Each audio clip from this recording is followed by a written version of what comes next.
আসসালামু আলাইকুম। Systematic math স্কুলের পক্ষ থেকে আপনাদের সবাইকে স্বাগতম। আমি মোহাম্মদ তরিকুল ইসলাম। আজকের ভিডিওতে যে বিষয়টি আলোচনা করব সেটি হলো গড় নির্ণয় সেকেন্ডে, অর্থাৎ কিভাবে খুব সহজে গড়ের অঙ্কগুলো সমাধান করা যায় সেই বিষয়টি আজকের ভিডিওতে আমরা দেখতে পাবো। 19তম শিক্ষক নিবন্ধন পরীক্ষাতেও সহায়ক হবে। চলুন দেখি। 7টি সংখ্যার গড় 12, একটি সংখ্যা বাতিল করলে গড় হয় 11। বাতিলকৃত সংখ্যাটি কত? সেক্ষেত্রে আমরা খুব সহজে যেভাবে নির্ণয় করব, প্রথমে 7টি সংখ্যার গড় যেহেতু 12, তাহলে আমরা দিব 7 গুণ 12, তাহলে 7টি সংখ্যার সমষ্টি পেয়ে যাব। তার থেকে আমরা বিয়োগ করব হলো, যেহেতু একটি সংখ্যা বাতিল করলে গড় 11 হবে, সেহেতু আমরা দিব হলো 11 গুণ দিব 6। এই 7 আর 12 গুণ করলে আসে 84, বিয়োগ 11 আর 6 গুণ করলে আসে হলো 66। 84 থেকে 66 বিয়োগ করলে আসে হলো 18, অর্থাৎ তাহলে বাতিলকৃত সংখ্যাটি হবে হলো 18। বন্ধুরা চলুন পরবর্তী অঙ্কটি দেখি। 60 থেকে 80 এর মধ্যবর্তী বৃহত্তম ও ক্ষুদ্রতম মৌলিক সংখ্যাদ্বয়ের গড় কত? সেক্ষেত্রে আমরা যেভাবে নির্ণয় করব, প্রথমে আমাদের চাইছে বৃহত্তম, সেহেতু সবচেয়ে বড় হলো 80 পর্যন্ত, যেহেতু 80 এর পূর্বে মৌলিক সংখ্যা হলো 79। তার সাথে আমরা যোগ দিব হলো ক্ষুদ্রতম, যেহেতু চাইছে তাহলে ছোট সংখ্যা 60 থেকে শুরু, সেহেতু 60-এর উপরে মৌলিক সংখ্যা হলো 61। ভাগ দিব আমরা হলো 2 দ্বারা। এই 79 আর 61 যোগ করলে আসে হলো 140, একে আমরা 2 দ্বারা ভাগ দিব। 2 দ্বারা 140কে ভাগ দিলে আসে হলো 70। চলুন পরবর্তী অঙ্কটি দেখি। 1 থেকে 51 পর্যন্ত ক্রমিক সংখ্যার অথবা জোড় সংখ্যার অথবা বেজোড় সংখ্যার গড় কত? আমরা 3টি প্রশ্নেরই উত্তর দেখব। প্রথমে ক্রমিক সংখ্যার, যদি এভাবে ক্রমিক সংখ্যা বলে তাহলে যেই দুটি সংখ্যা দেওয়া থাকবে এই দুইটি যোগ করে 2 দ্বারা ভাগ, অর্থাৎ 1 যোগ 51 ভাগ দিব হলো আমরা 2 দ্বারা। 51 আর 1 যোগ করলে আসে হলো 52, 52কে আমরা 2 দ্বারা ভাগ দিব। 2 দ্বারা 52কে ভাগ দিলে আসে হলো 26, তাহলে ক্রমিক সংখ্যার গড় হবে হলো 26। এখন আমাদের চাইছে হলো জোড় সংখ্যা, সেহেতু আমরা কি করব, 1 যেহেতু জোড় না তাহলে 1-এর উপরে জোড় হলো 2, যোগ 51 যেহেতু জোড় না তাহলে 51 নিচে আসতে হবে, সেক্ষেত্রে হলো 50, ভাগ দিব আমরা 2 দ্বারা, অর্থাৎ 50 আর 2 যোগ হলো 52, 52কে আমরা 2 দ্বারা ভাগ দিব। 2 দ্বারা 52কে ভাগ দিলে আসে হলো 26। এবার বেজোড় সংখ্যার গড় চাইছে, সেক্ষেত্রে এখানে দেখতে হবে দুইটি সংখ্যায় যদি বেজোড় হয় তাহলে এই দুটি সংখ্যা যোগ করে 2 দ্বারা ভাগ করতে হবে, অর্থাৎ 1 আর 51 যোগ করলে আসে হলো 52, ভাগ দেবো আমরা 2 দ্বারা। 2 দ্বারা 52কে ভাগ দিলে আসে হলো 26।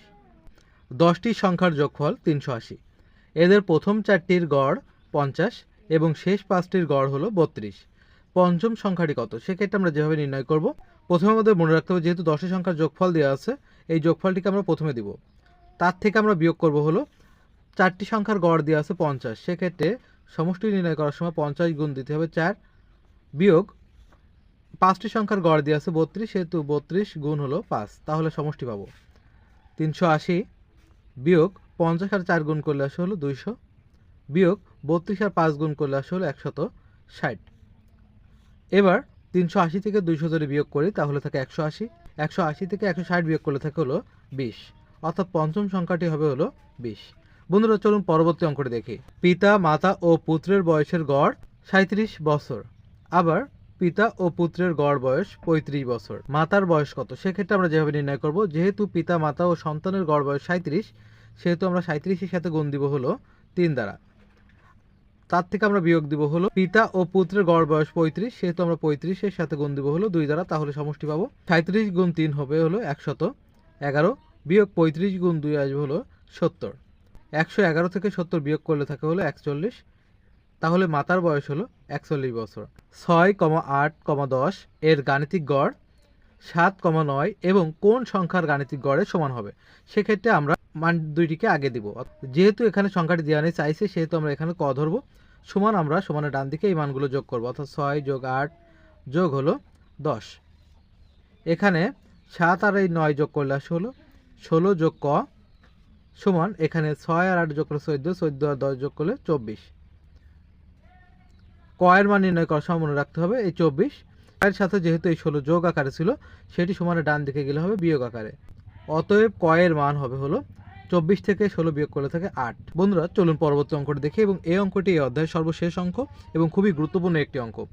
একজন বলার গড়ে 20 রান দিয়ে 12টি উইকেট পান, পরবর্তী খেলায় 4 রান দিয়ে 4টি উইকেট পান, তার উইকেট প্রতি গড় রান কত? সেক্ষেত্রে আমরা যেভাবে নির্ণয় করব, প্রথমে আমরা রান এবং উইকেটের সংখ্যা গুণ করব, অর্থাৎ তাহলে 20 গুণ আসবে হলো 12, তার ক্ষেত্রে আমরা যোগ করবো হলো পরের ম্যাচে রান আর উইকেট, অর্থাৎ 4 গুণ 4, 4 গুণ হলো 4, ভাগ দিব আমরা হলো যে উইকেট শিকার করেছিল সেই দুটি যোগ করে, অর্থাৎ 12 যোগ হলো 4, 20 আর 12 গুণ করলে আসবে হলো 240, যোগ 4 আর 4 গুণ করলে আসবে হলো 16, ভাগ 12 আর 4 যোগ করলে আসে হলো 16, 240 আর 16 যোগ করলে আসে হলো 256, ভাগ হবে হলো 16, 16 256-র ভিতরে যায় হলো 16 বার, অর্থাৎ তাহলে তার উইকেট প্রতি গড় রান হবে হলো 16।